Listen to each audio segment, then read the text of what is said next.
दिग्रस येथील जनसंघर्ष निधी अर्बनच्या अध्यक्ष व संचालकांनी ठेवीदारांच्या 44 कोटींच्या ठेवीवर डल्ला मारण्याच्या हेतूने कट रचला।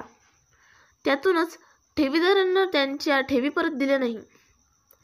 ठेवीदारांनी जनसंघर्ष उभा केल्याने प्रारंभी काहींना अटक झाली, मात्र या बहुचर्चित गुन्ह्यातील मास्टरमाइंड प्रणित मोरे हा त्याच्या साथीदारांसह फरार झाला होता। दरम्यान त्यालाही पांढरकवडा एसडीपीओ व गुन्हे शाखेच्या पथकाने अखेर ताब्यात घेतले आहे। जनसंघर्ष अर्बन निधीचे मुख्य सूत्रधार प्रणित मोरेला आज घरी आणले असता त्याच्या घराची शासकीय पंचासमक्ष झडती घेतल्याचे पांढरकवड्याचे एसडीपीओ रामेश्वर व्यंजने यांनी सांगितले। मी रामेश्वर व्यंजने, उपविभागीय पोलीस अधिकारी पांढरकवडा।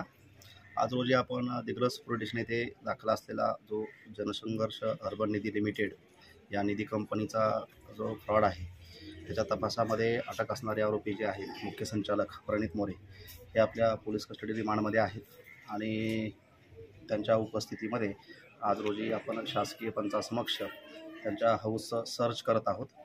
काही डॉक्युमेंट्स, काही इतर व्हॅल्युएबल्स हे भेटतात का याच्या सर्चची प्रोसिजर चालू आहे आणि नियमाप्रमाणे सर्च घेऊन जे काही इथे भेटणार आहे त्याचं सीजर केलं जाईल। त्याबाबतची जी माहिती आहे हे आपल्याला सीजरची प्रक्रिया पूर्ण झाल्यानंतर देण्यात येईल। धन्यवाद। थँक्यू।